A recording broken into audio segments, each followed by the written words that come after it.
The Subcommittee on Africa, Global Health, Global Human Rights will come to order. Without objection, the chair is authorized to declare a recess of the subcommittee at any point, and all members will have 5 days to submit statements, extraneous materials, and questions for the record, subject to the length limitation in the rules. To insert something into the record, please have your staff email the previously mentioned address or contact full committee staff. As a reminder to members, please keep your video function on at all times, even when you are not recognized by the chair. Members are responsible for muting and unmuting themselves, and please remember to mute yourself after you finish speaking. Consistent with House Res 965 and the accompanying regulations, staff will only mute members and witnesses as appropriate when they are not under recognition to eliminate background noise. I see that we have a quorum, and I now recognize myself for opening remarks. Pursuant to notice, we are holding a hearing on the impact of sanctions in Africa. First, let me just say that I believe sanctions are a tool, not a policy. U.S. sanctions can restrict exports or imports, deny foreign assistance and access to international financial institutions, block U.S.-based assets and transactions with U.S. persons, and limit access to the United States financial system and deny entry into the United States.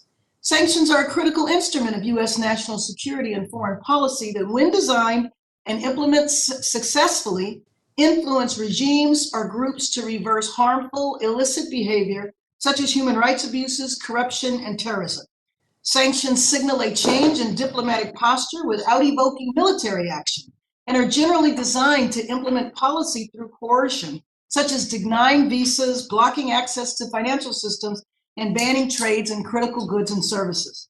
The United States has imposed sanctions unilaterally and multilaterally, generally targeting individuals or entities to halt illegal and or harmful behavior.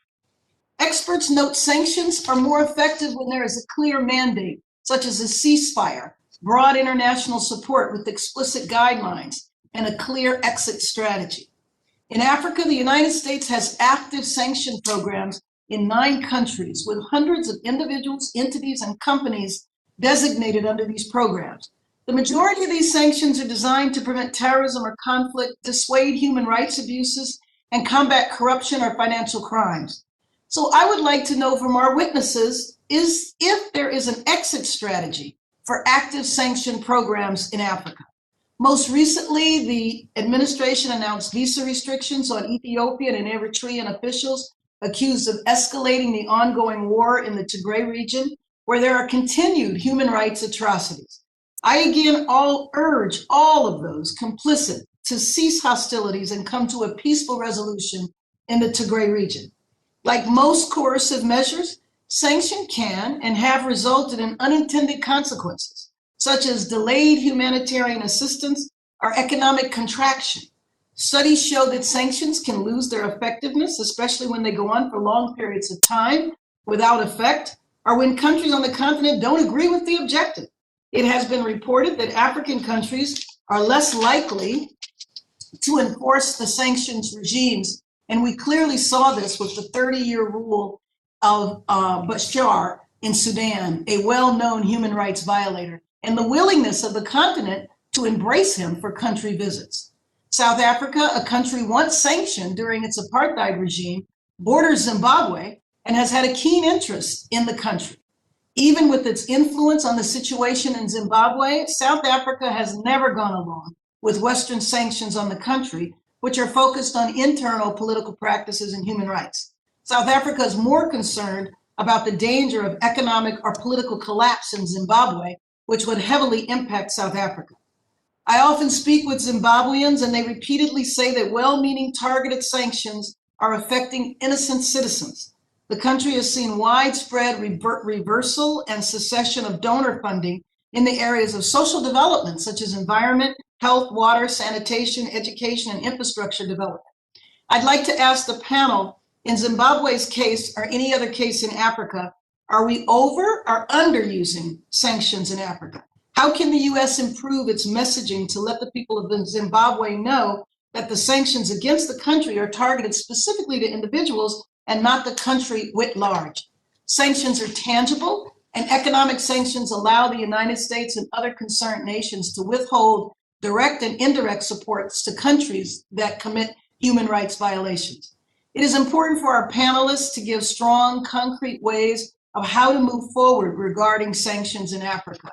Where are sanctions still warranted? Where should they be revisited or lifted? Or are there other ways the United States can promote the rule of law or use our influence to change brutal regimes? I would like to thank our witnesses for participating in this important hearing and highlighting what works and what needs to be revisited. The committee is looking forward to hearing your recommendations on the way forward. I now recognize the ranking member for the purpose of his opening statement. I thank my good friend, Chairwoman Bass, for again holding a hearing on a very important topic on the impact of sanctions on Africa.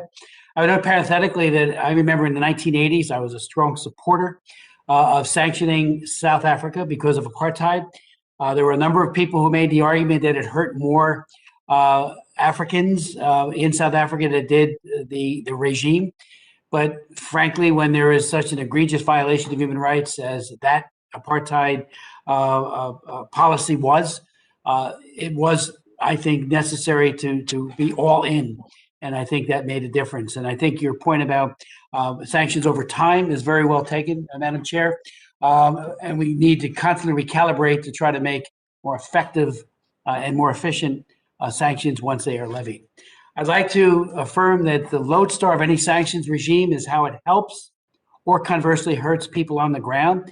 And again, that can take the longer view, like it did in South Africa, where it did hurt some people on the ground at first, but led to a elimination of that appalling policy.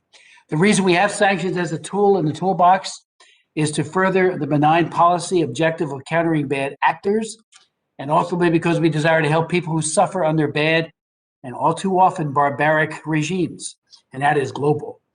These tools include the global Magnitsky sanctions, legislation for which I was the House author, sanctions under the International Religious Freedom Act, sanctions prescribed under the Trafficking Victims Protection Act, and sanctions under many other laws, executive orders, and authorities.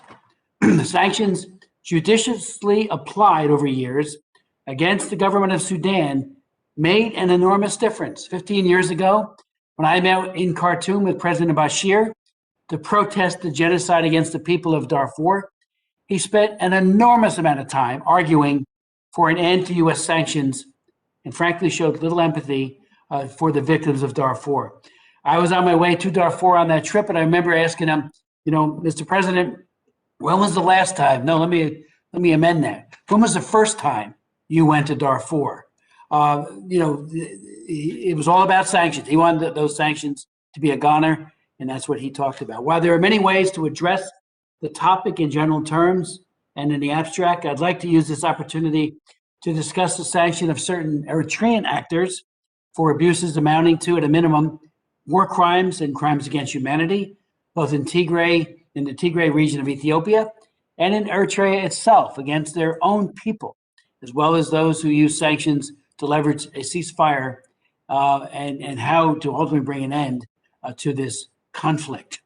What we have witnessed since November of last year in Tigray shocks the conscience, as you know, Madam Chair. Eritrean soldiers who crossed the border into Ethiopia have committed war crimes, including the killing of unarmed civilians and rape. Not only have they targeted ethnic Tigrayans, but they have also targeted Eritrean refugees in camps on the Ethiopian side of the border. These refugees have fled the police state headed by President Isaias Afwerki, and has turned his country into the North Korea of Africa. Sanctions thus would be used to punish and hold accountable those who have committed these atrocities. Yet in this case, where millions are suffering and the need for an immediate end to the war is so great, sanctions might also be used to spur towards a negotiated peace. While the administration and members of Congress, including me, have called for an immediate withdrawal of Eritrean soldiers in Ethiopia, there are practical questions of how to bring that about. It seems to me that following a ceasefire in place, all actors need to be brought to the table and a resolution negotiated. How can one bring this about, especially given how isolated Eritrea is for the rest of the world, and how it has emphasized radical self-sufficiency, requiring identifying what the pressure points are. You'll recall, Madam Chair, that I chaired a hearing on Eritrea, a neglected regional threat back in 2016 that addressed many of these issues. I'm happy to say that on May 23rd, the Biden administration announced it was placing sanctions on certain Eritrean and Ethiopian officials. Beyond that, we need to identify sources of revenue, which keeps the Eritrean regime afloat, and key players who control the funding. One such source of revenue is the mining industry, including the Bisha mine, which was the subject of a lawsuit brought by Eritreans in Canada, who said they were forced to labor in the mine as part of the national service Eritrea requires of all of its citizens. Another source is the Red Sea Corporation, an octopus-type entity involved in multiple sectors, which serves the interests of the ruling elite, including the People's Front for Democracy and Justice, or PFDJ. All these assets are under the umbrella of the Hijri Trust Fund. In terms of individuals who must be subject to financial sanctions, two in particular demand our attention. One is Hagos Gebrehewot, who controls the money and the holdings of the trust fund, and the other is Yamini Gebriad, who, after Isaiah, is probably the most influential decision-making in Eritrea. By focusing on Eritrea and its actions, I don't mean to absolve the other bad actors, not only in Tigray, but throughout Ethiopia. Thank you. Of course, you and I have spoken to President Prime Minister Abe various times, and we're hoping that he will move. He did win the Nobel Peace Prize to really making peace that is fair and equitable. Exactly. Thank you, Madam Chair, and yield back the balance of my time. Thank you very much, Mr. Smith. We appreciate all of our witnesses and members being here today, and we look forward to your testimony. Let me remind the witnesses that your written statements will appear in the hearing record. Under Committee Rule 6, each witness should limit their oral presentation to a brief 5-minute summary of their written statement, and you will see a clock on the screen in the gallery view. So please adhere to that clock. What we like to do in the committee is to go through everybody's testimony. All of the members have an opportunity to ask questions, and then we will have another round if there still is an interest in continuing, but we want to stick to the time limit so we make sure that everyone has ample opportunity to raise questions. Our first witness is Mr. John Pendergrass. He is a human rights and anti-corruption activist, as well as a New York Times best-selling author.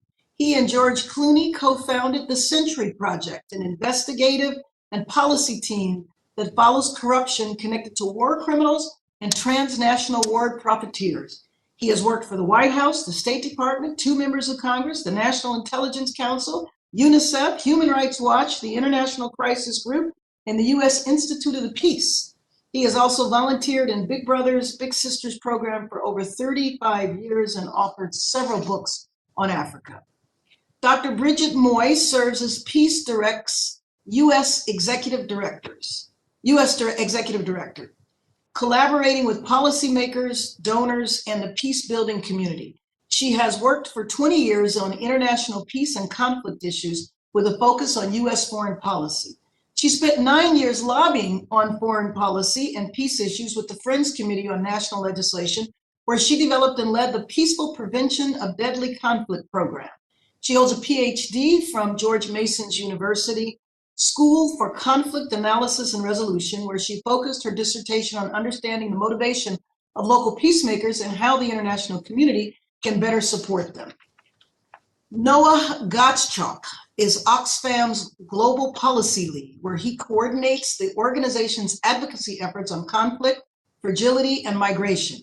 He has nearly 2 decades of expertise promoting peace, justice, and human rights, and has spent much of his career living and working in countries experiencing conflict crises in the Middle East and Africa. He has led Oxfam's human rights campaign in response to natural disasters, conflicts, protracted crises in the Horn of Africa, the Great Lakes, the occupied Palestinian territory, and Israel, working to mobilize and ensure government policies are driven by priorities of impacted people. Eric Lober is the Senior Director of the Center on Economic and Financial Power at the Foundation for the Defense of Democracies. He is also a managing director of K2 Integrity, where he advises global financial institutions on issues related to sanctions and anti-money laundering, combating the financing of terrorism compliance. Previously, he was senior advisor to the Undersecretary for Terrorism and Financial Intelligence of the Department of Treasury, where he provided strategic guidance on U.S. sanctions and combating financial terrorism policies. I would like to begin with Mr. Pendergrass. Chair Bass, Ranking Member Smith, and all the subcommittee members, thanks so much for your relentless work on these issues and this opportunity to testify again in front of you. 2 decades ago, I was part of a small team of U.S. diplomats led by Anthony Lake, Susan Rice, and Gail Smith that ended the Ethiopia-Eritrea War, which at the time was the deadliest conflict on the planet. 2 years of intensive diplomacy spearheaded by Special Envoy Lake, who had been President Clinton's National Security Advisor, produced a peace agreement that undoubtedly saved millions of lives as Ethiopia was on the brink of a massive offensive that would have inflamed the already deadly war and led to famine. Looking back on that peace process, the main ingredient we were missing and why it extended the process was we didn't have leverage. That kind of intensive, persuasive diplomacy is very rarely successful when it's not backed by serious leverage. So today, as the new U.S. envoy for the Horn of Africa, Jeffrey Feltman, labors to convince the Ethiopian and Eritrean heads of state to stop committing massive human rights abuses, I'm struck by how little has changed over these past 2 decades. The U.S. sends very able diplomats out to cajole African leaders in the midst of these conflicts to stop looting and wrecking their countries, but provides very little in the way of effective, tailored, focused, and escalating leverage to help the envoys succeed in their mission. Leverage, I believe, is a critical missing ingredient in U.S. peace and human rights efforts. Unless we can affect the cost-benefit calculation of those officials and their international commercial collaborators who are profiting from the deadly status quo, very little will fundamentally change. We might succeed in getting a short-term ceasefire here or a slightly better election there, but the violent kleptocratic systems that are the engines of human destruction are not being effectively challenged. But properly devised and robustly implemented financial pressure strategies, as you have indicated, with targeted network sanctions at their core can help change that equation. So instead of sanctioning individuals one at a time over an extended period, sanctions are much more effective when you target networks, which include the targeted officials, their local and especially their international commercial collaborators, and the companies through which they do business and through which they move money. And when paired with anti-money laundering measures, such as the Treasury Department's FinCEN advisories, these can be doubly powerful. 2 recent stories. One, South Sudan. The United States initiated a focused series of targeted network sanctions and anti-money laundering actions in October 2019. Over a few months, the Treasury Department sanctioned a number of officials, businessmen, and companies right up to South Sudan's vice president. And they issued an anti-money laundering advisory warning banks about corrupt funds flowing from South Sudan through the international banking system. This sustained escalating use of pressures, combined with intensive diplomatic efforts from around the world and local Sudanese civil society peace efforts, were temporarily effective. A deadly deadlock was broken, and the president and the main opposition leader agreed to form a unity government, as we know, in February 2020. However, the easing up on those financial pressures since then has rewarded backsliding, so progress has ground to a halt. But if we apply the lessons of recent history, noting that a return to full-scale war has been averted as a result of, in part, of earlier financial pressures, we could reasonably conclude that a new round of stinging multilateral pressures using global Magnitsky authorities and expanding on the original AML advisory could potentially break the logjam again, offering a real chance for peace in that long-suffering country. DRC is another example. The sanctioning of Dan Gertler and his network of companies in 2017 and 2018 was an effective and impactful use of network sanctions. He was making hundreds of millions of dollars for Kabila and his own network, and the way that these guys were at the core of the kleptocracy in the Congo was what was driving a lot of the violence. In December 2017, the U.S. sanctioned Gertler, his main business associate, and dozens of his companies using global Magnitsky authorities, and then sanctioned more of his companies a few months later and issued another anti-money laundering advisory highlighting his methods. Kabila ultimately did not postpone elections indefinitely. He did not run for an unconstitutional third term. He did not change the Constitution, thereby offering a small, modest, but real victory for democratic aspirations in the DRC. It's a country has a long way to go, but Kabila's kleptocratic grip has been shaken. In conclusion, back to where I started with this testimony, we need to provide Special Envoy Feltman and our other able diplomats across the African continent the leverage they need to more robustly address the spiraling crisis in Ethiopia and other war-torn countries by imposing targeted network sanctions on key officials and their networks in Ethiopia and Eritrea who are orchestrating military operations that have resulted in the kind of massacres described by Representative Smith. So leaders of the former regime now in opposition also need to be sanctioned. So it's not one side or another side. Unless there are severe consequences for those personally profiting from the destruction, it's hard to imagine that the conflicts will end if we're just leaving it to hollow pledges of peace from the leaders and the toothless pleas for peace from governments around the world. Thank you so much. Thank you very much. I appreciate that. Dr. Moy. Thanks so much, Chairwoman Bass, Ranking Member Smith, members of the subcommittee for having this important hearing and inviting us to share our perspective. Peace Direct works with courageous local peace builders to stop violent conflict and build lasting peace. I am deeply honored to work with our partners in Africa and around the world, and I'll do my best to speak with you on their behalf today. There's more in our longer written testimony as to their work and some of their perspectives on U.S. sanctions. Right now, I want to focus on one key message, 6 questions I hope Congress will consider on sanctions, and 1 story. First, if there's one key message I want you to take away from my testimony, it's that well-intentioned U.S. sanctions often can complicate and even impede locally led efforts for peace, justice, and democracy. Sanctioning abusive governments also punishes innocent civilian populations, restricts civil society space, and can deepen fragility for years to come. Individual sanctions on human rights abusers can be useful, but will have little or could even have negative impacts if they're not part of a broader strategy coordinated with the international community. Of particular concern to peace builders are the current material support laws. While these laws may seem reasonable, their ultimate effect has been to hinder vital humanitarian and peace-building work that often requires reaching civilian populations in areas controlled by armed groups and engaging all sides of a conflict in dialogue, counter-recruitment efforts, trust-building, or even reconciliation. Peace-building requires the ability to work across lines of conflict and the space to engage with all those involved, even perpetrators. Both Archbishop Desmond Tutu and former Secretary of State James Baker summed it up: to make peace, you don't talk to your friends, you talk to your enemies. So we urge Congress to update the material support laws to ensure that terrorist designations do not undermine the life-saving work of humanitarian and peace-building organizations, and to provide safeguards or exceptions when sanctions are imposed. 6 questions to consider. 1, will sanctions harm civilian populations? Economic sanctions aimed at governments do more often harm suffering of ordinary people, and they layer structural violence on top of direct violence. So we advocate that sanctions should not be applied and should be lifted if they harm civilian populations. 2, will sanctions help or hinder those locally led peace-building, justice, and reconciliation efforts? Locally led efforts are more effective, less costly, and they create more sustainable peace. Sanctions should help facilitate, not impede these efforts, and they should be part of a comprehensive strategy to help end violence and restore broken communities. 3, will sanctions support or undermine nonviolent civil resistance movements? Research shows nonviolent civil movements are twice as effective in deposing authoritarian regimes as armed movements, and they lead to more democratic long-term outcomes.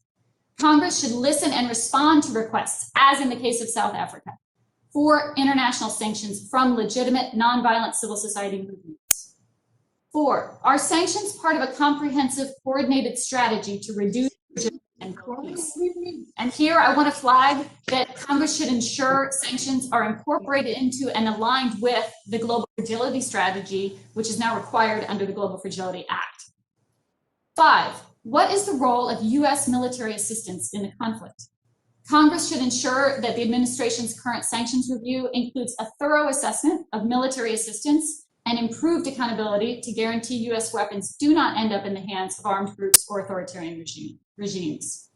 And finally, 6, do sanctions perpetrate or help undo systemic racism in US foreign policy? Decisions in Washington continue to be made based on the analysis of predominantly white foreign policy establishment.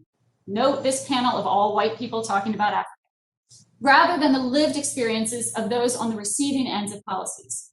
We encourage you to apply an anti-racism lens to sanctions decisions and seek out the perspectives of those who are most impacted. I want to close with a story of a peace builder and a friend. I'll call him Mohammed, and he helped me understand why US policies can be so problematic for peace building. Mohammed worked for many years as a humanitarian and peace builder in Somalia. He used to tell me that for the price of one US drone strike, he could help 1,000 young people stay out of armed groups and become positive change agents in their communities. He also explained to me how negotiating with armed groups to travel, to implement his projects, to reach the people that he needed to reach was just part of his daily reality. Mohammed had a vision of a peaceful future for his country, and he knew there would never be a military solution to the conflict.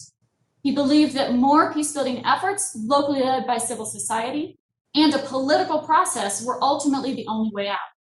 He believed a dialogue process between the government, armed groups, and with civil society could one day end decades of violence and bring a new future for his country. Does US policy help or hinder Mohammed's vision? Thank you so much for this opportunity. Thank you very much. Mr. Noah Gottschalk.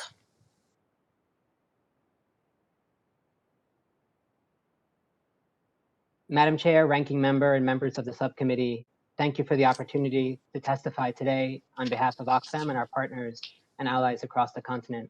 Oxfam is a global organization that fights inequality to end poverty and injustice. We provide humanitarian aid and work with human rights defenders in many countries where sanctions are in place. This means we not only work with people who experience the unintended consequences of sanctions, but we ourselves are directly affected in ways that undermine our ability to fulfill our life-saving mandate. My testimony today draws from the experiences of African colleagues dealing with these consequences every single day. When employed appropriately and as part of a coherent strategy, sanctions can be an effective tool to uphold human rights and even save lives, but they're not a substitute for more comprehensive diplomatic engagement. In the worst case, they can actually help authoritarians cling to power, prevent humanitarians from doing our jobs, and contribute to civilian suffering and even death. Even so-called smart sanctions targeting sectors and individuals can have harmful second-order consequences as well. So today I'll focus on these unintended consequences in 3 areas: on humanitarian aid, financial transactions, and civil society, and recommend ways to mitigate them. In 1977, Congress passed the International Emergency Economic Powers Act, or Aipa, which authorizes national emergencies under which sanctions are issued. Legislators expressly created a humanitarian exemption within the bill, but granted the president the power to waive this exception, which successive presidents have done ever since. As a result, rather than a baseline assumption that humanitarian aid should be excluded from sanctions except in the rarest of circumstances, we have the opposite, a situation where delivery of humanitarian aid depends on a license from the Office of Foreign Assets Controller, OFAC. Navigating the complex bureaucracy necessary to obtain licenses to send funds to support communities is a time-consuming challenge for even the largest of aid agencies, but exponentially more so for smaller organizations, including African diaspora groups here in the US and many nationally led NGOs on the continent. Time and again, we find that humanitarian assistance delayed is humanitarian assistance denied. In some rare circumstances, a combination of sanctions and no effective license is deadly. Indeed, this was one factor that led the acute food security crisis in Somalia in 2011 to devolve into a full-blown famine that ultimately claimed the lives of more than 250,000 Somalis. So, OFAC and the State Department should have adequate resources to process license applications in a timely fashion, which is a particular concern in sub-Saharan Africa. But this challenge could be addressed in a over the long term in any number of ways. Specifically, OFAC could simply issue a general license to enable humanitarian aid everywhere. For his part, President Biden could fulfill congressional intent in Aipa by leaving the humanitarian assistance exception intact. And as a third option, Congress can pass legislation like the Humanitarian Assistance Facilitation Act, which Ranking Member Smith introduced in 2013, and which authorized a narrow set of transactions by trusted humanitarian actors. The second major challenge relates to financial services. Banks are increasingly limiting or discontinuing activities in countries they view as high risk, in a phenomenon known as bank de-risking. Sanctions may not be the sole cause of this problem, but they factor heavily in how banks evaluate risk, including in some African countries where banks are deciding the financial rewards just aren't worth the potential risks. This financial exclusion has severe impacts on nonprofit organizations like Oxfam, on remittance companies, and on businesses who need funds from abroad. In response to this challenge, the US Bank Examination Manual can be rewritten to more appropriately assess the risk that NGOs pose, transactions pose, which could reassure banks that their risk could be more manageable. The government can also establish white channels to facilitate money wiring and trade to locations experiencing severe financial exclusion, like the Treasury Department did just last year via the Swiss humanitarian trade channel with Iran. Finally, sanctions have unintended consequences on civic space and human rights defenders. Acclaimed Sudanese activist Hala Al-Qadib told me that while she supports targeted sanctions, more comprehensive sanctions make it harder for activists to challenge authoritarian rule because they, quote, transform the countries they're targeting into isolated territories, cut off from access to knowledge and global networks, end quote. She continued that this isolation has particularly grave consequences for women's rights and can leave human rights defenders in sanctioned countries with, quote, fewer avenues to pursue accountability for the corruption and human rights abuses that gave rise to sanctions in the first place, end quote. Political leaders have been known to blame human rights defenders and humanitarian organizations for sanctions based on the false perception that such groups are informing on sanctioned officials and businesses on behalf of the international community. Restrictions on civic space often follow. In some cases, sanctioned governments pressure NGOs to speak out against sanctions under the threat of legal reprisal or worse. This harmful impact can be mitigated through robust consultation with civil society and clear, consistent, and transparent communication about the purpose and scope of sanctions. In conclusion, when implemented as part of coherent foreign policy and coordinated with the international community to avoid loopholes, targeted sanctions can sever the link between corruption and conflict and create space for meaningful dialogue, reform, and long-term systems change. The global Magnitsky regime is a positive example of many of these principles I've outlined today, and more can be done to further expand its usefulness. Thank you, and I look forward to your questions. Thank you very much. Mr. Lober. Thank you so much, Chairwoman Bass, Ranking Member Smith, and distinguished members of the committee. I'm honored to appear before you today to discuss the impact of sanctions in Africa. Before I begin, I do want to corroborate and provide support to what Mr. Pendergrass said initially. As someone who worked on sanctions at the U.S. Department of Treasury, including on sanctions in Africa, I think network-focused financial sanctions, along with the provision of information that's useful to financial institutions to detect, disrupt, and deter financial crimes and illicit activity, really is a powerful tool that we should be thinking about applying, frankly, more in certain situations to create the leverage that he was talking about.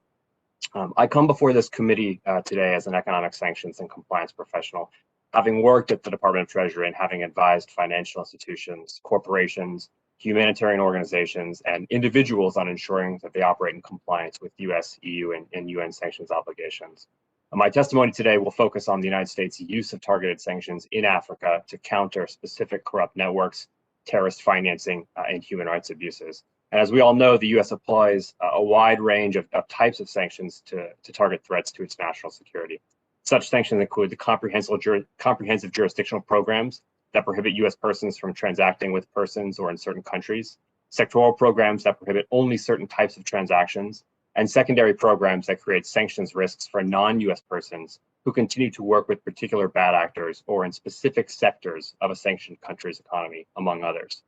But understanding the key differences between the programs the United States employs against regimes and conduct in Africa and the programs it employs against comprehensively sanctioned jurisdictions such as Iran, Syria, and North Korea is important when assessing their impact and some of the risks of their use. To counter threats to US national security in Africa, the United States currently employs two types of programs, regime-based and conduct-based programs. Both of these types are targeted, only sanctioning specific and particular individuals or entities for engaging in malign activity. To date, the United States has currently maintains regime-based programs on a range of countries, as well as a number of conduct-based programs, including the GLOMAG program and the CT program, both of which have been mentioned by other panelists. To date, the US has also used targeted economic sanctions against a range of illicit actors with a varying degree of impact. So for example, as Mr. Pendergrass mentioned earlier, sanctions designations of persons such as Dan Gertler have undercut their ability to raise and move funds and loot natural resources from countries and have significantly impacted their bottom lines. Similarly, multilateral and US sanctions against terrorist organizations on the continent have made it more challenging for these groups to raise funds and finance destabilizing activities. In many cases, however, the impact of US sanctions have been limited, in large part because many of the targets do not have significant exposure to US markets or the US financial system. For example, when targeting human rights abusers in a specific country, in order for the sanctions to have a measurable impact, those individuals would need to have assets in the United States, be doing business with US persons, or otherwise be prevented from conducting business they would otherwise be able to do. This is not often the case. And while sanctions can be an impactful tool of US foreign policy, their aggressive use can carry certain risks. In particular, as we've discussed, critics of sanctions suggest that their aggressive use can exacerbate humanitarian crises by making it more difficult to deliver medicine, food, and other supplies without running afoul of US sanctions programs. These concerns are understandable, and I hope we discuss them more during the question and answer, though the regime-based programs in Africa are fairly narrowly tailored and scoped in many situations to avoid preventing the delivery of humanitarian goods. To ensure our sanctions are impactful, the US government needs to coordinate with partner countries. Terrorist groups such as Hezbollah, Ansar al-Sharia, Boko Haram, and al-Shabaab remain a serious threat to US interests, and working with partners in Africa is essential to countering such groups, especially as much of their financial activity does not touch US markets or go through the formal financial system. Likewise, the Treasury Department should continue to work with the United Nations, the private sector, and NGOs to jointly investigate, prosecute, and implement targeted financial measures to expose and disrupt their financial activity. In addition, the United States should continue to work with countries in Europe, where malign actors have assets and are exposed to the impact of joint designations. The recent enactment of the European Union and United Kingdom's global human rights sanctions regimes and associated designations gives the US additional opportunities to coordinate closely to target human rights abusers and freeze their assets around the world. US sanctions programs targeting threatening activity in Africa remain limited, list-based programs designed to detect, disrupt, and deter specific illicit activity.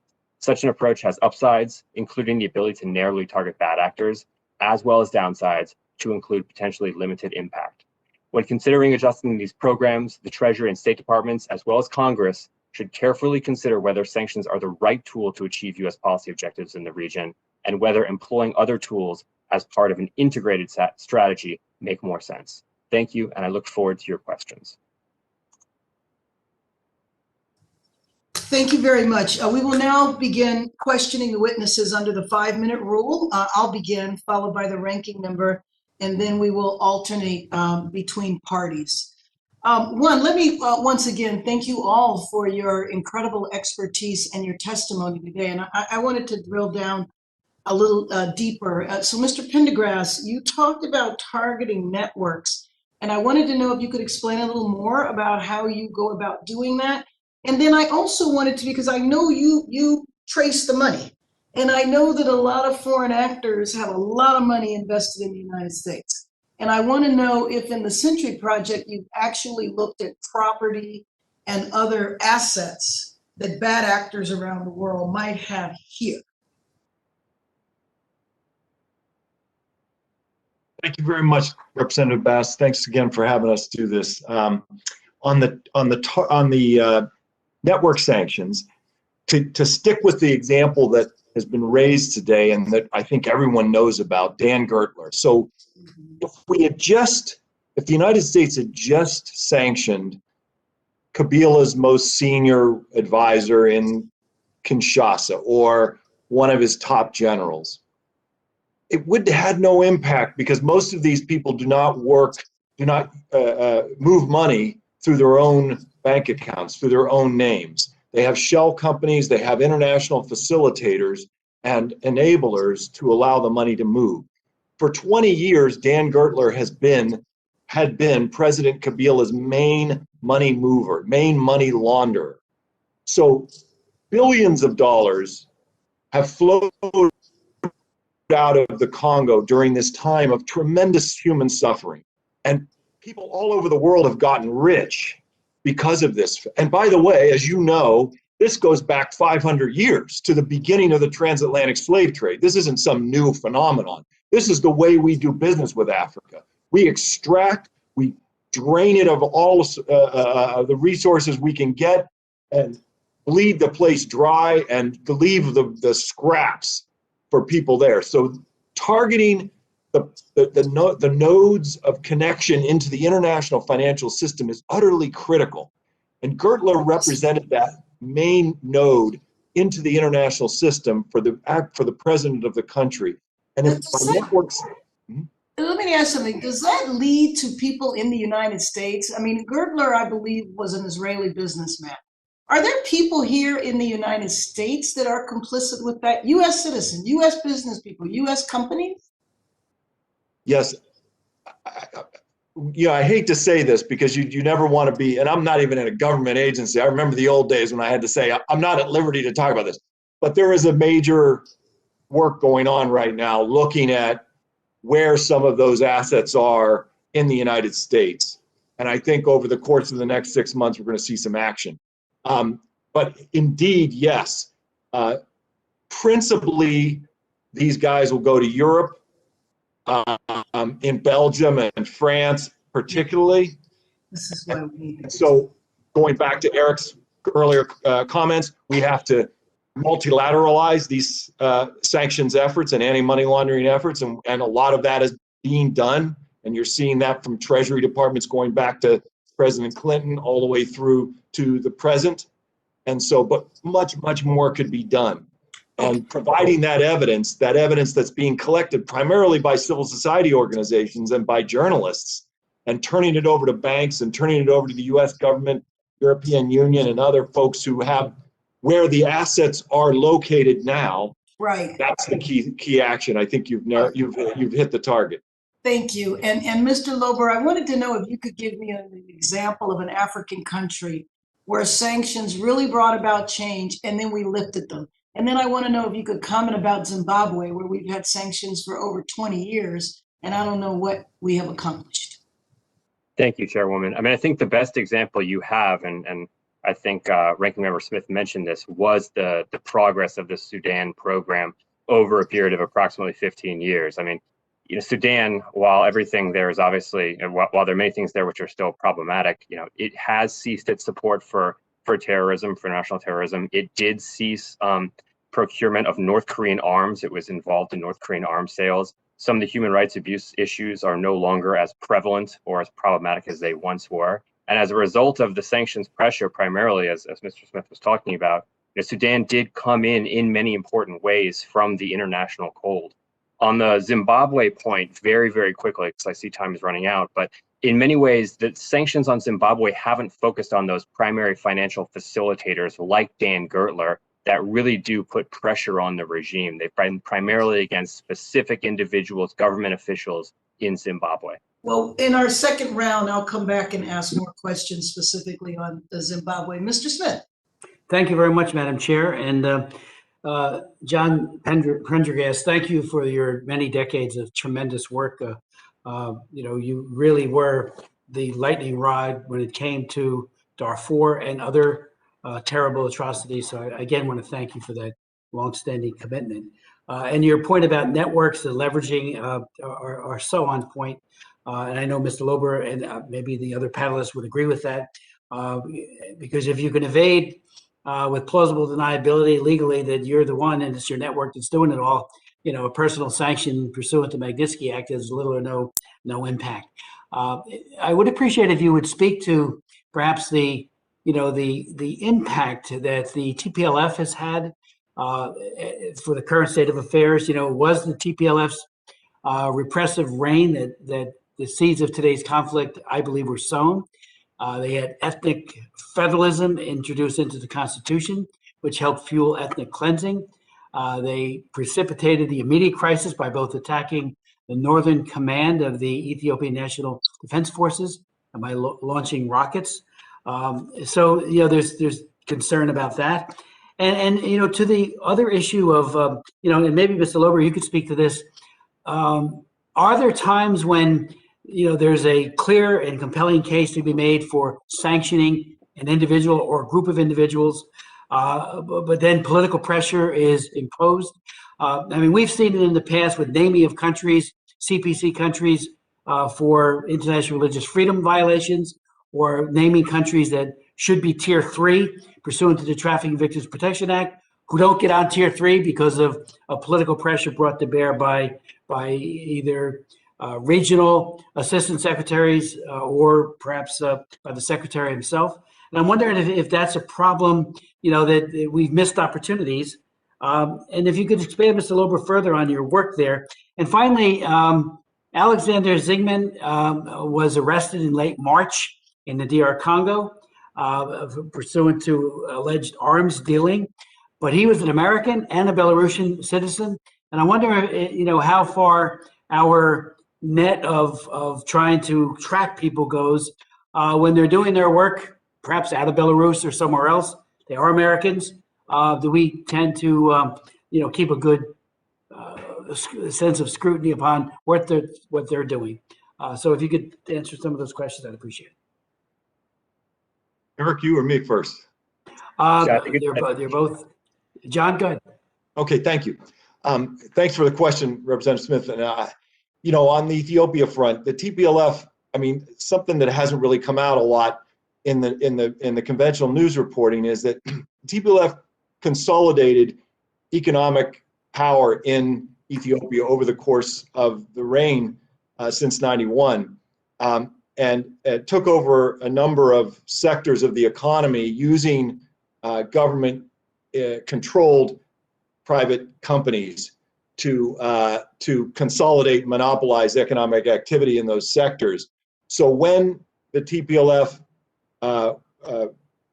when they turned over power basically to the new administration of Abiy, they had a understanding that this economic arrangement would not be undermined and altered. That was quickly reneged on, and the new administration began taking over pieces of the economy that the TPLF had long dominated. There were companies like Effort and others that controlled many sectors of the productive economy. And this is the fundamental problem here. And so the TPLF absconded up to Tigray and consolidated themselves and thought that they could get away with the elections and sort of creating an autonomous government in northern Ethiopia. But that was not Abiy was not willing to go along with that plan. So what you have now is vulnerability by Eritrea and Ethiopia and the former Tigrayan regime in the form of these economic arrangements that have ties into the international financial system. As Eric said, it doesn't matter if you sanction some individual who has no ties to the international system, it's not going to have an impact. So looking at the companies and the individuals who have most to gain from this power play that's occurring right now is and then introducing and imposing stinging financial measures that go after those illicit financial flows and blocking transactions and freezing people who are responsible for massive human rights abuses, freezing them out of the international financial system and their international collaborators.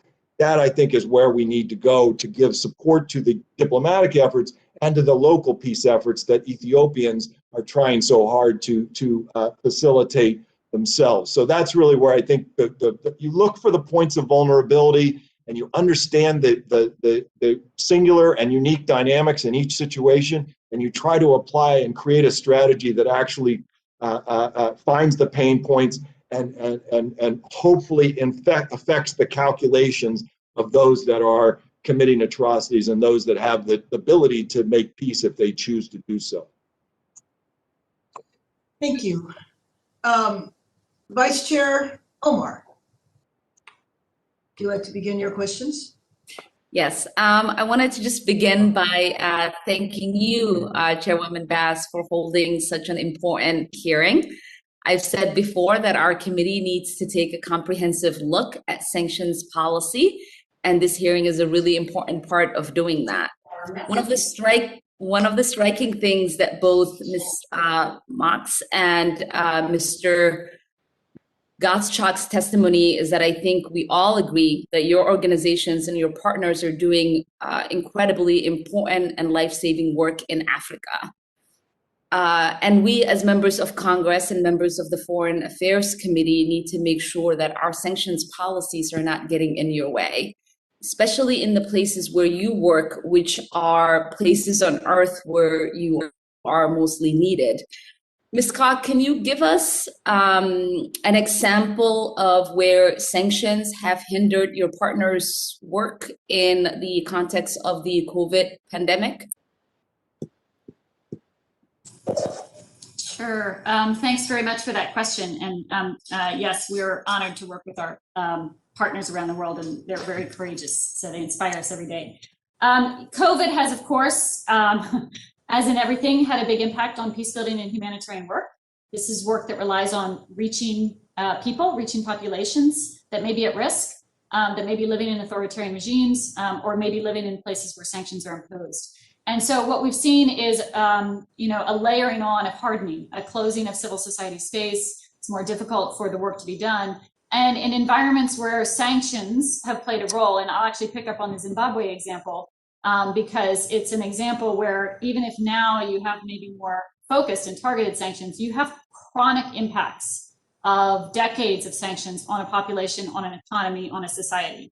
So as an example, we have a partner women-led organization, talking to them soon after the vaccine began to be available. And at that time, they said, well, we hope that we might get the vaccine by 2024. Now, there's a lot of things that go into that for Zimbabwe, but definitely the impacts of sanctions on the economy over many years, leaving the health infrastructure how it is a part of that. So that's one example. If one of your partners in Somalia or the Sahel was trying to de-escalate conflict and promote dialogue, what are some of the obstacles that the counterterrorism sanctions would put in their way? Yeah, so the material support laws and CT restrictions have been a real problem for peace building work. And if you look at the kind of work that our partners do, and there's some examples in the testimony there, it is work that requires engaging people who may be connected to or have been involved in violence. That's what peace building requires. And so these sanctions restrict that entirely. If you look at, for example, what happened with the Taliban in Afghanistan, is that at some point you realize we have to engage these people. If there's going to be a peace deal, there has to be some way of engaging them. And that was unheard of. The way it's unheard of now to engage Boko Haram or Al-Shabaab was unheard of with the Taliban. So you have to, at some point, be able to think about how can you engage these people. And under these kind of restrictions, partners can't do that. Our colleague Michael in Nigeria, he said to me at one point, like, who is Boko Haram? People are trying to survive. They may move in and out of armed groups. They may want to get out, but they can't. And now these groups can't reach them. And there also needs to be a rapid response often when an opportunity arises. In DRC, we have a partner who has a lot of contact because he has deep connections with the communities, with armed groups, with the commanders of armed groups. And they literally will call him and say, I have 100, this is a real example, I have 100 child soldiers I'm ready to release, come get them and reintegrate them with the communities. If there's a process of vetting every person that he talks to, because he's not allowed to use his truck to go out and engage them to bring those children out of the bush, he can't do his work. He can't save those lives. So there are real practical problems with the laws and how they impact peace building efforts. Appreciate that. Mr. Gottschalk, I really appreciate your point about Oxfam having the resources to navigate the licensing process, and I appreciate your mention of my legislation to reclaim congressional power of sanctions. My bill also has provisions to make that process easier for organizations that don't have the same resources. What should Congress be doing to make this process easier for humanitarian organizations? Thank you so much, Congresswoman, and thank you for your attention on this issue, for your bill, and for consistently asking those questions, asking us who are on the ground how Congress can help. I think as you mentioned, your bill would have a really important impact in reclaiming some of those authorities and solving and addressing some of the challenges that organizations face. We also see a really significant opportunity if the HAFA bill that I mentioned that Ranking Member Smith introduced back in 2013, if that were to be reintroduced and passed, that would make our work significantly easier and reduce the burdens. But fundamentally, I think calling Congress speaking with one voice, calling on OFAC, calling on the administration to issue these general licenses.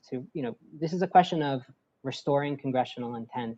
Back in 1977, the intent of Congress was to make it easy for humanitarian aid to be delivered, for it not to be impeded by sanctions. And yet every president since, I believe, has issued, has clawed that authority back and issued these exemptions, which has flipped the script, has made it that we have to prove that our humanitarian aid isn't a problem, as opposed to assuming that the bona fide aid that legitimate organizations like ours are giving to people is legitimate. And so, this is something that can be solved really easily with the right political will from the administration, from OFAC, from the president himself. And if they're unable to act, again, there's opportunity for Congress to move forward with legislation like yours and HAFA. Right, and is it your understanding that it is just a matter of resources for OFAC, or are there actual possible problems there too? Resources are absolutely an issue. You're absolutely right. I think if you look at the resources that OFAC has or devoted to sub-Saharan Africa as compared to other parts of the world, places like Iran, Venezuela, Russia, North Korea, they're significantly less. And that means places where big humanitarian operations are undergoing, there's not enough people to facilitate those licenses to get the organizations like ours and particularly diaspora and the smaller national-based organizations who are the best positioned to respond in many cases. They can't move quickly enough to deliver the aid to save lives if they're waiting on the couple of people who are responsible to move these licenses forward. And that's an issue in OFAC, and it's also an issue in the State Department, where there is the process of providing foreign policy guidance back to OFAC. So these are really great solutions, but they're short-term solutions. Longer term, what we want to see is the issuing of general licenses or at the very least, again, the reclaiming of congressional intent so that humanitarian aid does not fall afoul of sanctions. I appreciate that. And I now recognize Representative Issa to ask his questions. Thank you, Madam Chair. And I want to thank you for touching a subject that I think has been long overdue. Let me start by asking Mr. Lober, to a certain extent, is it fair to say that if we took all the regimes in Africa, one by one, and said, how bad are they? Would any of them really be as bad as North Korea? Would any of them really be as bad on a scale as China is to some of their people?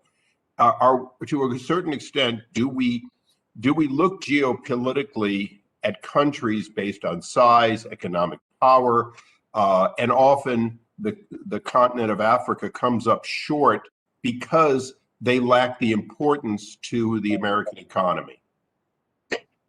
Thank you for the question, Representative. I think for sanctions programs and the way they are generally prioritized, including resource and staffing questions at OFAC, it's done primarily based on the national security threat that is posed by that particular country, by the leaders of that country. So that sort of explains why you would have Russia, Iran, North Korea, et cetera, as sort of the most comprehensive programs that we have in place. Okay, so our largest trading partner, China, one of Europe's largest trading partners, Russia, are a national security threat to a certain extent at a existential basis.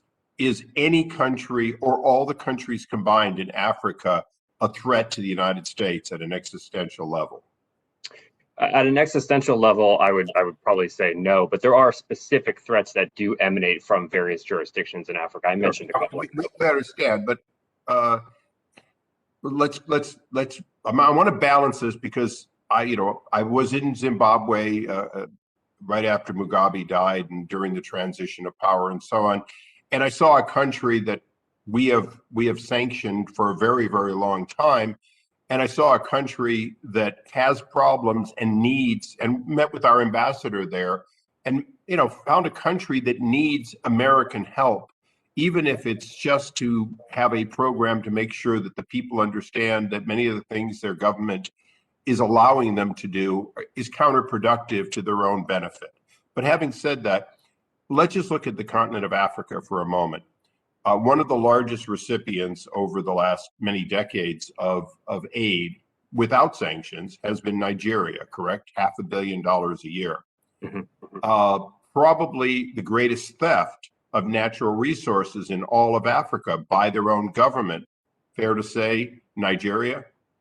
I think it's a candidate. It's up there for that, yes. Right. We give them $500 million a year. They steal $500 million in oil a month in some cases.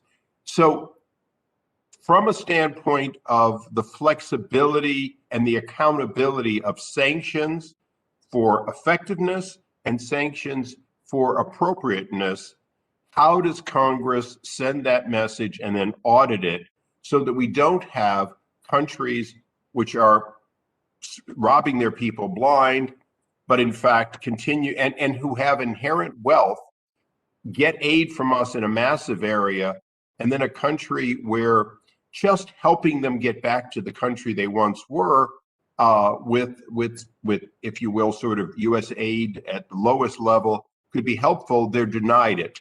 We see that in Africa all the time. How do we create that accountability and flexibility? Because this is an important hearing, but as I look at Africa, what I see is these ambiguities time and time again.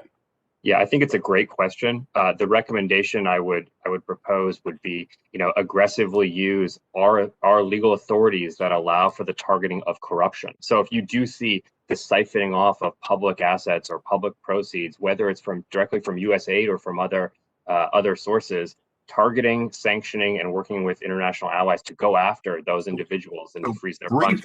Briefly, can we in fact do a better job of targeting the actual corruption, often by the highest levels in Nigeria? And can we lessen, for example, in Zimbabwe, our claw so that we can provide some help to the people of that poor country? Yeah, I mean, I think, yes, I think is the short answer to that question, to both of those questions. I think you should be able to target corrupt actors in Nigeria or wherever they're operating and aggressively ramp up that program. And then to the extent that the Zimbabwe program, the assessment is that it's not working or it's not effective and actually changing the behavior of that government, then it warrants a review to consider what action to take, including potential either lifting of certain designations or ramp down in some way. Thank you. Thank you, Madam Chair. I now recognize Representative Jacobs to ask her questions. Thank you, Madam Chair. I think we've talked a lot about the unintended consequences of sanctions, and I myself have experienced the difficulty they add to peace-building efforts. I wanted to take a level up and just talk about the effectiveness of sanctions regimes as a tool for the U.S. The Institute for International Economics has found that sanctions are effective about 1/3 of the time. And Mr. Pendergrass, I know that your organization published a report in 2019 measuring the effectiveness of sanctions. And I was wondering if you could describe what makes a sanctions regime most effective meaning reaches the desired outcome, and what lessons we can take as we're looking at whether we should use sanctions as a tool for different conflicts and challenges moving forward.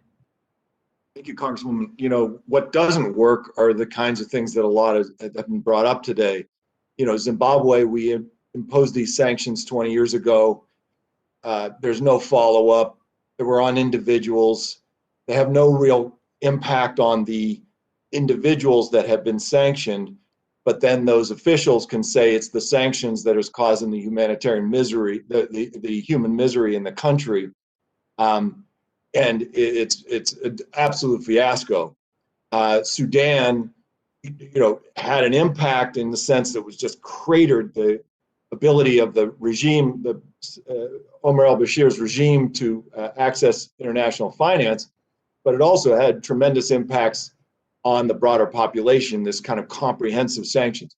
So I think what lessons have been learned and are just blazingly obvious in neon signs is that when you target sanctions, when you go deep and understand the kinds of economic activity that is draining Africa, through these extraordinary illicit financial flows. We're talking about billions, hundreds of billions of dollars, primarily from the natural resource sectors, but also from plenty of other sectors, which are flowing out of the continent every year, facilitated by international banks, international mining companies, oil companies, and others. When you understand that so much of that activity is A, corrupt or a result of corruption, and B, they're laundering those proceeds of corruption through the international financial system, and you can find the evidence for that, then when you target those networks, the individuals who are doing the stealing, the looting on the ground, and then the international facilitators and enablers going up into the international financial system, and you can sanction that network, that's the kleptocratic network, I think, that is what's most damaging to Africa's future. So much of what's going on in Africa today is so important and positive, and it's being held down by these kleptocracies that where the financial incentives are skewed to using violence, to undermining the rule of law, to committing human rights abuses, and even to continuing conflicts so that these natural resources can continue to be looted. We need to go after those networks in those countries and in the international financial system and really create significant consequences for that kind of activity. Okay, thank you. And Dr. Moy, I was wondering if you could talk about any instances where the sanctions regime worked in a way that allowed peace building to continue, and if there are any lessons from that we should take as we're looking at doing sanctions in conflict areas to make sure that we can still allow peace building to happen.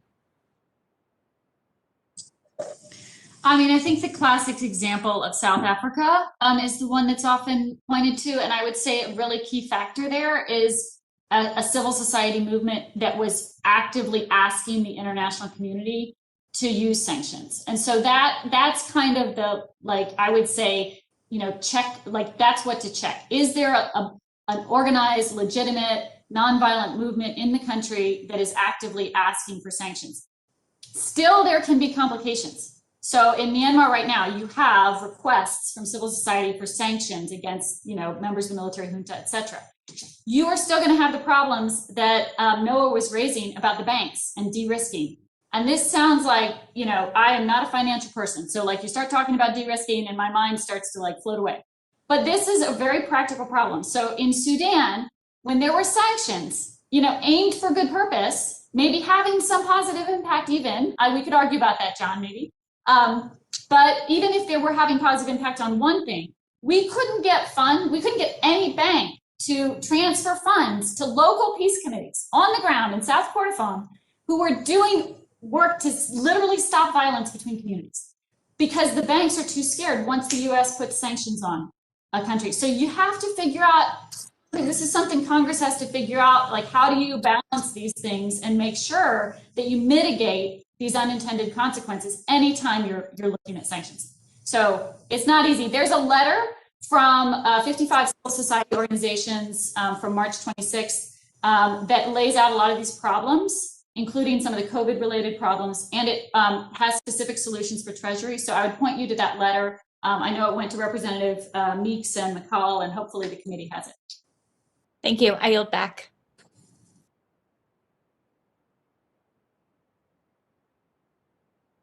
I yield back, Madam Chair. Thank you. I now recognize Representative Cicilline for 5 minutes. Thank you, Madam Vice Chair. Thank you to our witnesses, and really thank you to Chairwoman Bass for calling this hearing. I think, we see this moment as a moment to obviously reinforce that the soul of American foreign policy is rooted in human rights, democracy, and the rule of law, and want to understand how the tools that are at our disposal to help protect people from corruption and the kind of corruption that we see kind of all over the world right now. Obviously, sanctions, as the chairwoman said, is a tool, not a policy. And so sort of figuring out how we balance complicated areas of the world and regimes in countries that obviously have very complicated set of circumstances. But I guess my first question for the witnesses is, have you ever seen an instance in which we were effective in communicating about the underlying reasons for the sanctions to the host country citizens and about the corruption that is the subject or the target of these sanctions. I mean, it feels like we're very often imposing sanctions and never even attempting to communicate with the citizens of that country as to what's happening. And so you often give tyrannical leaders the ability to blame the current conditions on the sanctions, and there's no counter messaging. And have we ever done that or attempted to do that effectively in any of the countries on the continent that you're aware of? And is that something that we ought to be thinking about as we think about reforms to the use of sanctions? Representative, if I can weigh in on that. Sure. So I think the answer is yes, we have. We've done a better job of it recently, I think, than we have in the past. There have been a couple of instances where we really tried to sort of push out the messaging, particularly related to corruption-specific sanctions, so GLOMAG sanctions. The State Department runs, I forget the exact name of the entity within the organization, but it is essentially a messaging multiplier. And as part of some of our work that we were doing in Africa under the GLOMAG program in 2018, when a senior Treasury Department official, the Undersecretary, traveled to Africa, and what I think was the first time an Undersecretary of TFI has ever gone to Africa, they pushed out quite a bit of messaging and spoke with on-the-ground leaders, making clear to them that sanctions that were being imposed were not focused on the people, they were focused on corrupt leadership. In addition to that, one thing that was really done over the last administration, I think has continued to this administration as well, for some of the larger, more comprehensive programs. These are not specific to Africa, but I know in the case of the Syria sanctions program and in the Iran sanctions program, one thing that was done by state was they actually translated many of the press releases done by OFAC and the State Department and put them out on Twitter and put them out through messaging systems. And they were some of the most read State Department tweets, and I think tweets within the U.S. government across the world. So there was some good resonance, I think, that was achieved. Now, can more be done? Yeah, I think so. But I at least think that approach is a decent start. Can I add to that? I want to complicate it too, because I spoke with some of our partners to prepare for this hearing, and one of our colleagues is part of our Global Advisory Committee, Kuskandi Abdul Shafi, and he helped lead the Darfur Youth Peace Movement. I mean, he's a longtime activist, and he really helped me understand it's not just a messaging problem. It's a consistency problem in U.S. foreign policy. And so they're not just watching what's the U.S. doing in my country. They're looking across the world and saying, you know, the U.S. is saying one thing here and sending weapons to areas where human rights violations are happening over here. Or in the case of Sudan, you know, Kuskandi helped me understand that, yeah, we want accountability and justice, and we want sanctions, and we want, you know, a Bashir to be held accountable and other perpetrators to be held accountable. But then the U.S. doesn't support the ICC, you know, formally doesn't like stand up in the international system for coordinated justice mechanisms in the same way. So how do we believe the U.S. no matter what it says? So on that score, you know, with respect to the humanitarian exemptions that every president apparently has waived, rather than kind of urging the current administration to honor those assessments, why would we consider just repealing that waiver ability? I mean, what confidence do we have that even if Congress urges, and what's the danger of doing that? If anyone wants to know, maybe. I'd like to weigh in. Or Noah, feel free, and then I'll jump in after you. But I do want to weigh in on that topic. Yeah, thank you. Thank you, Congressman. I don't know if there's a danger. I think, again, it's an expression of congressional intent, and it's something that would be literally life-saving. You know, there are a number of pathways that I highlighted that Congress can take, and I think by continuing to have this conversation, I mean, I think the fact that it was quite difficult for us to find really positive examples of, to your question, of where the purpose of sanctions have been clearly communicated is evidence that there is a problem here that we can address. And I think the message that is also sent, I just want to add this point, the message that is sent when the U.S. says they care about a population, that we're sending hundreds of millions of dollars in humanitarian aid for a population, but people are not seeing that assistance. They don't understand that they're not seeing the assistance because a license hasn't been issued yet, because there's a staffer who's working, you know, their heart out at Treasury Department in the bowels of the the department trying to process piles of paperwork. They just see that the US is talking about doing something.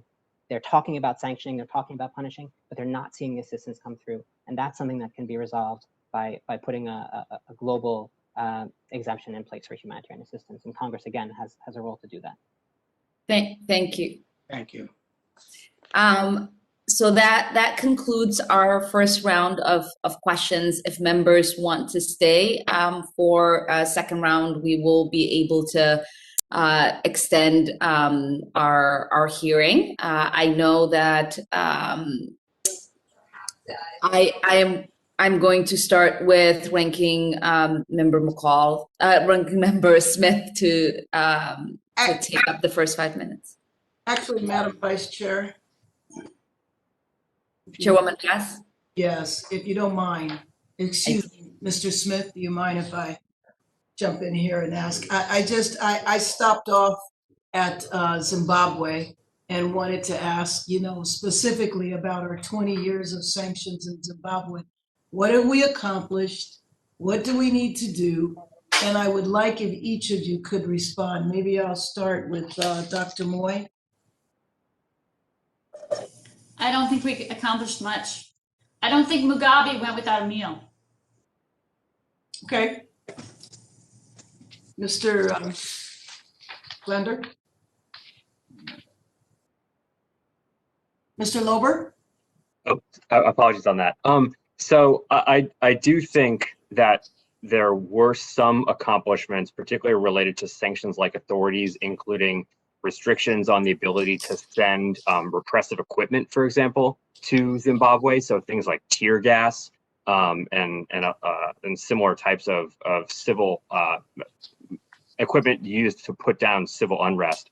In terms of your earlier question, Madam Chairwoman, I will say that part of the reason that the Zimbabwe program has not been particularly successful, and I think that's a very fair assessment of it, is that sanctions programs, particularly these list-based types of programs, they need to be either escalated or refreshed over time in order to have impact. The Zimbabwe program has been on the books for almost 20 years at this point, and there hasn't been a designation or a real serious set of designations, I think, in probably a decade. It's been a long time, and so in order to have an effective sanctions program that actually is trying to create a change in behavior, you don't just put 120 names, in the case of the Zimbabwe program, on a list over a period of a few years and let it just kind of sit there. You actually have to have it as part of a integrated strategy where the pressure is ramped up in addition to aggressive negotiations, diplomacy, in addition to other types of foreign policy tools that are in play. And so if I can think of the reason that the Zimbabwe program maybe hasn't been as successful as we would have all hoped, is that it sort of was a sanctions program that was put into place and then sort of forgotten or left to sort of to sit there and not continually updated. Mr. Gott, I'm sorry. Yes, Gottschalk.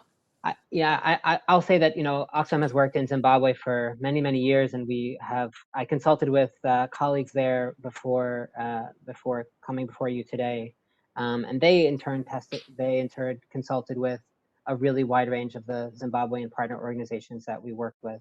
For the sake of the security of those organizations, I can't go into the details of what they said in this setting, but I would be very happy to talk to you about this in private and even to set up a meeting with some of those colleagues directly, remotely. I think what the various perspectives that I heard from colleagues indicates is that the U.S. has a lot of work to do to better communicate the intent of our intervention in Zimbabwe, and specifically to the people of that country. Mr. Pendergrass. I think we need to modernize the sanctions. They've accomplished very little. We need to update the list. We need to remove some names. We need to add some others. We need to go after those that are driving today's kleptocracy. Investigate those networks and impose network sanctions on them, and then work closely with the global banks and the regional banks to enforce those sanctions. Because if you don't enforce them, there's going to be very little to no result from this effort. But I do think if we did modernize them and bring them into the 21st century, I think we could have an impact there. And Mr. Lober, in terms of, because you worked with this before, What do we do? Do we have an annual review? Again, I'm not acting as though, everything is fine in Zimbabwe. I know that it isn't. But I just don't understand when we put these policies in place, what's our measure of success and how do we analyze them? And how do we look at what's happening in the broader country and measure whether they help or hurt?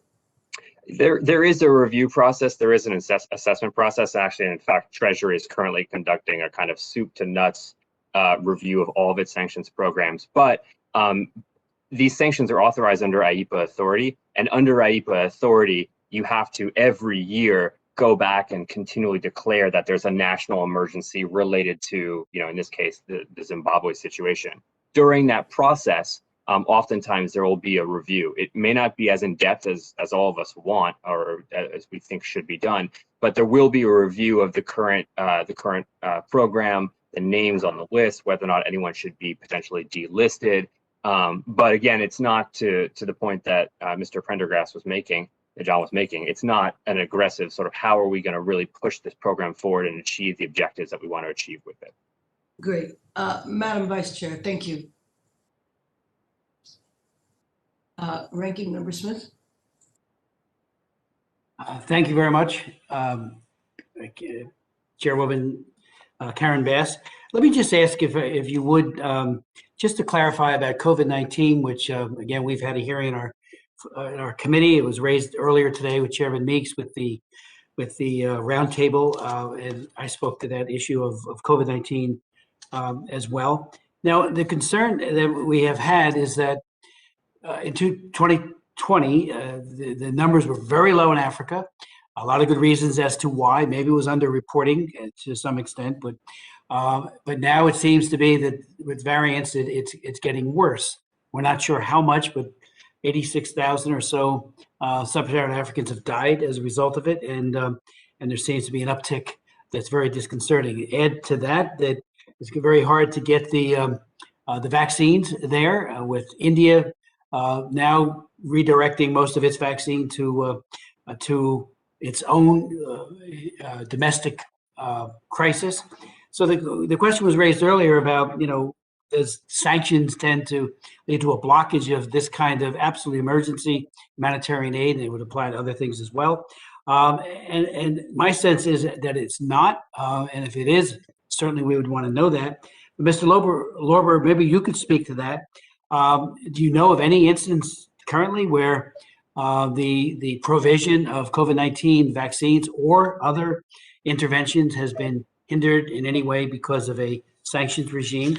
I also would ask, you did speak to Zimbabwe, and I do appreciate that there was some successes. There's no success really with regards to the regime there, which obviously is corrupt and hurts its own people. I mean, that's the bottom line of all of this. Hurts their own people. And, that's why we do sanctions in the first place, first and foremost, to mitigate the damage being done to their own people. If you could also speak, Mr. Lorber, to, I asked about Alexander Zygmunt and whether or not there, if his case was perhaps something that was being looked at by Treasury. He is a U.S./dual citizen with Belarus and was arrested in the DR Congo, as I mentioned earlier. And also, finally, the one question about, real quick, are there cases of individuals who, there's a great deal of concern that they should be sanctioned, and then they're not because of political pressure? How often does that happen? Yeah, it's a series of great questions, Congressman. I appreciate them. So I will go through them in turn. So I do not know of a specific situation in which there was the inability to deliver COVID-related materials specifically as a result of sanctions. I think actually this gets to a bigger question, a bigger point and conversation that we were having earlier with Representative Cicilline, as well as with one of my fellow panelists. So on the question of these humanitarian general licenses, as a rule for the major sanctions programs, the jurisdictional programs, Iran, Syria, North Korea, there are general licenses in place that allow for the delivery of humanitarian goods, including things like medicine, including PPE, for example. In addition to that, there are sometimes not humanitarian exceptions as they pertain to very specific regime or list-based programs, kind of what we're talking about right here, right? So the sanctions program on Burundi may not have a humanitarian exemption. The reason for that is pretty clear, though. That is a list-based program. The only people who are sanctioned under that program are specific individuals who are engaged in known bad activity. So OFAC doesn't want you transacting with those specific individuals. If you don't transact with those specific individuals, nothing you're doing is prohibited, and therefore you wouldn't need a license in the first instance. So the reason I think that OFAC hasn't extended out that licensing authority, that general license, to all of its programs is there are many programs where if you're not transacting with a bad person, and it's very easy to avoid, or it can be, it's doable not to transact with a bad person, you don't need to do that. And they don't want to authorize you transacting with a terrorist organization or someone who's abused human rights or so on and so forth.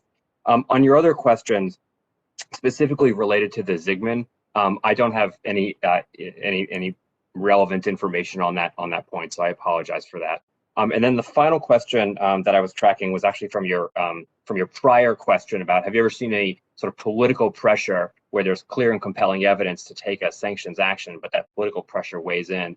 The answer is no, not in that way. I've never seen that. What you do see, though, is there is often a spirited interagency debate before an action is taken. So State Department will weigh in and say, well, we think we shouldn't take this action because it may cause political problems in, or with our diplomacy. And the Justice Department may say, we don't think there's enough evidence. And the intelligence community may say, well, we're collecting on this target. So if you sanction them, they're going to know that we're going after them. So we'll lose that collection source. So there are all sorts of legitimate reasons why, even in a situation where there's clear and compelling evidence, you might not actually move forward with a sanctions action. But I've never seen overt political pressure like that, like what you described.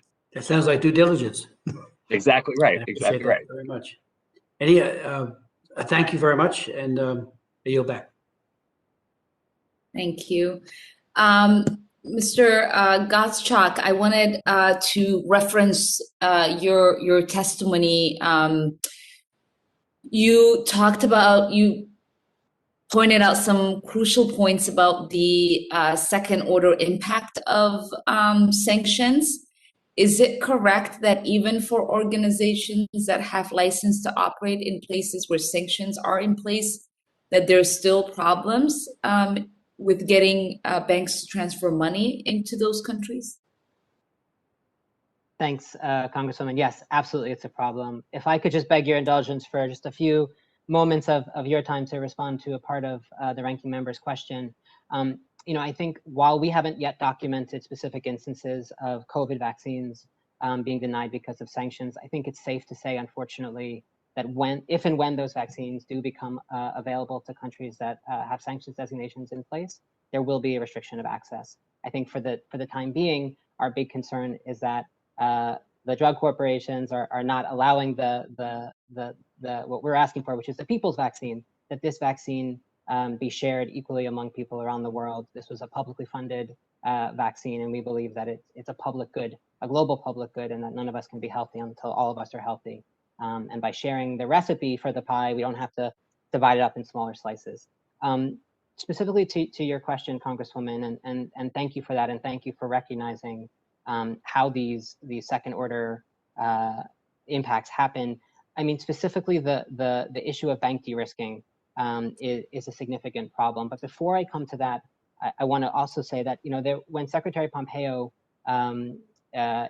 designated Ansar Allah, better known as the Houthis in Yemen, there through the specially designated global terrorism designation as well as the foreign terrorist organization designations, we spoke with pharmaceutical companies who were doing business with Yemen, who said this was going to force them to reconsider their business there, of course. And then when OFAC issued a general license that would have included specifically pharmaceutical goods, those private traders, those private companies, still were not changing their position.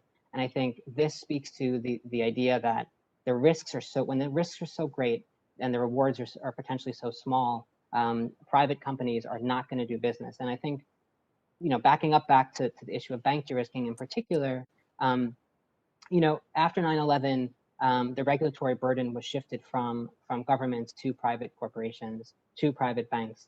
And unfortunately, I think what they're doing is they're making a rational decision, right? They're deciding that the regulatory burden, the costs to them, the risks are simply too high for them to engage meaningfully. And it's, of course, quite difficult to incentivize private companies to take actions that we want to see. But if I don't want to take up too much time, but if we do, I'd love to talk more about the specific impact this has had in Somalia, for example, on remittance corporations, which is a really, really significant challenge. One of the solutions that we would have in mind specifically is the creation of what are called white channels. And this would be, this would help in places where banks decide that the costs and consequences of working outweigh the benefits of doing business. It sets up a system that governments can use. It's kind of like, if your ship was coming without its navigation system and you didn't know quite where you were going until you ran aground. This is a channel that establishes really clearly that has boundaries on either side, and you can safely arrive in port. And I think the establishment of a white channel like this means that the risks can be reduced, and corporations, banks in particular, companies, traders, etc., can be more likely to be willing to take on the lower risk of engaging in places where sanctions are in place. Yeah, so I wanted you, obviously you alluded to this, but to speak a little bit to the effects of the banks' inability to, or willingness, or the obstacles that exist for them to transfer money, the impact that it has on a country like Somalia. As you know, I'm part of the Somali diaspora. The country in itself wouldn't survive without remittances. And I know Oxfam has been a leading partner for so many of us who've been advocating. And so if you can just speak to what the effects of what the effects have been on Somalia, really appreciate it. Yes, absolutely. And thank you for the recognition. My colleague Scott Paul has been really leading this work for Oxfam. This is an issue that touches on constituents in probably all of your districts. And the fact is that a country like Somalia, which is heavily dependent on remittances, I believe it is it amounts for a third of Somalia's GDP every year. Significantly more, I should mention, than comes into the country through foreign assistance. When remittances come into the country, people don't spend them on luxury goods. In most instances, they're spending them on basic needs, and so these are life-saving transactions. This is money that's coming in to let people buy food and shelter when they can get it. And it also has specifically really important impacts on women and women's empowerment, because studies have shown that when women are receiving remittances, we see this in our programming on the ground in Somalia, they have greater control of their households, they can open up small businesses, they can pay for, send their kids to school, create long-term savings, etc. But when there are disturbances to remittances, the vulnerable are hit hardest.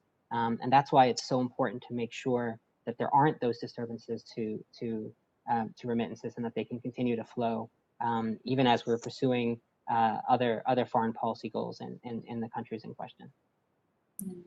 Thank you for that. I know there is a lot of work ahead of us in trying to address the issue of sanctions on the continent of Africa, and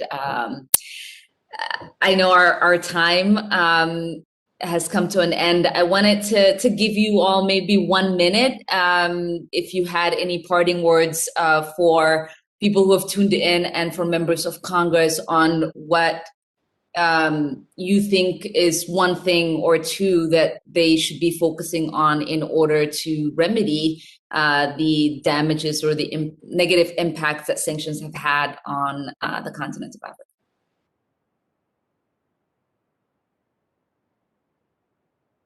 Who wants to go first? Dr. Moyer, do you want to go first? Sure, I'd love to go first.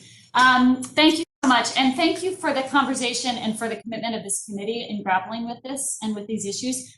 I think, one of the things that came out for me in this was that we all agree on the need to have a clear strategy, have coordinated effort, and refine the tool of sanctions, and that it is simply a tool. There are a lot of other tools.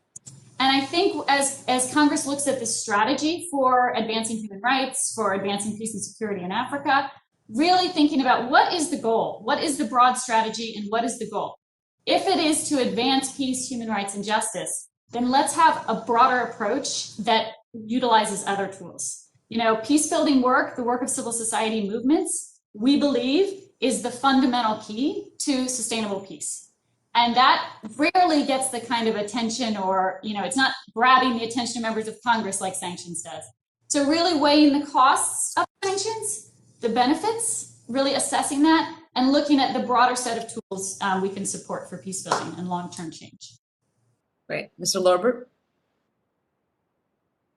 Thank you so much. Yeah, I think if there's one sort of key takeaway that I would want to leave the committee with, it's that, similar to what Dr. Mah just said, sanctions can be a very powerful tool, and particular types of sanctions can be more powerful and more targeted than others. So I'm not going to steal John's thunder and his point on this one, but I think he's got it exactly right when he's talking about the importance of network sanctions. The one other point I'll leave this committee with, which I think is important as well, is the delivery of humanitarian goods to Africa is obviously incredibly important, and the efforts to stop de-risking or ensure that remittance channels, for example, are able to remain in reality and existence is also incredibly important. I think it's important also to keep in mind that there are always hard trade-offs with a lot of these decisions, and that we need to think about what those are. So if it's humanitarian channels that you want to emphasize and deliver more goods, that's a great idea. But there's also a higher risk that it may, for example, end up in the hands of people that you don't want these medical supplies ending up in the hands of, and that may use them for coercive purposes of their own people, for patronage purposes, so on and so forth. So I know I'm not telling anyone on this panel anything new when I say that this is a really challenging and hard set of questions to address, but I just think keeping that in the back of the mind is really important. Thank you. Mr.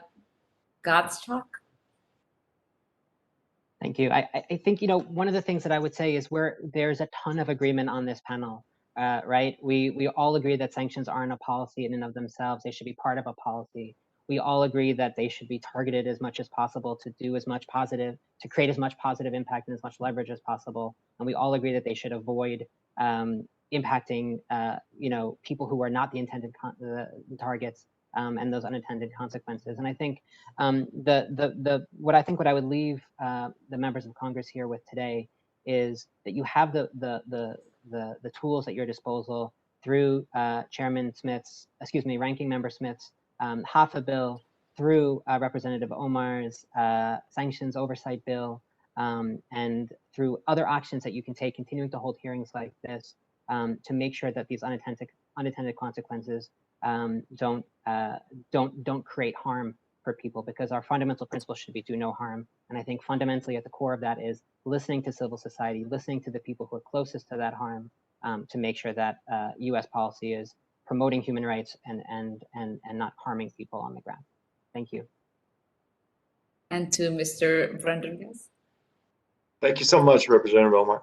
I want to build on the consensus as well, and to end where Dr. Moy started, which is the broader approach to supporting human rights and peace in Africa. U.S. diplomacy using special envoys and intensively engaging is really important. But we also, like she said, have to support local level peace building and the kind of activity that is being undertaken by the civil society organizations and religious institutions and others who are trying to build reconciliation processes and track two processes into the whole thing. Capacity building aid to build checks and balances in governments that are trying to do better. Supporting civil society organizations on the ground who are advocating for peace, who are exposing human rights abuses, exposing corruption. and then going after the international facilitators and enablers, the people who are profiteering from war throughout the international financial system, banks, real estate agents, accountants, lawyers, all kinds of people, oil companies and mining companies are making billions of dollars off of African natural resources. So going after those and using the anti-money laundering infrastructure that we normally use for counterterrorism, normally used for countering nuclear proliferation. Let's use it for this kind of looting, for this kind of war profiteering, and support efforts to with the global banks to block these kinds of transactions, to seize those assets that have been stolen from those countries and eventually return them in the form of development assistance and support to communities. Thank you. Well, thank you. I know that to myself and to a lot of people, economic sanctions have been looked at as economic warfare.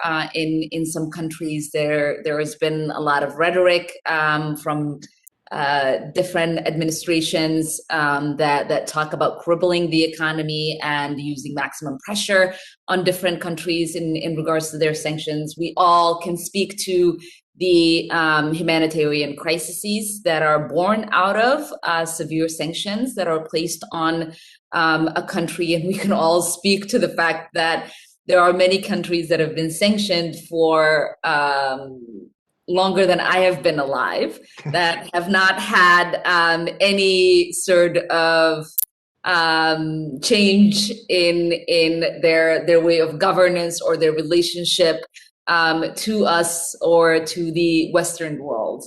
And so it is really important for us to remember what you've all said. It is valuable for us to utilize the tools within our toolbox and recognize that we have more tools than sanctions. There's much more that we can do with diplomacy, and that we do have the ability to make our sanctions targeted, effective, and in what I call for my piece of legislation to actually do research of impact and try to work with these countries and their civil societies in ways in which those sanctions can be removed and can actually garner positive impact in that country.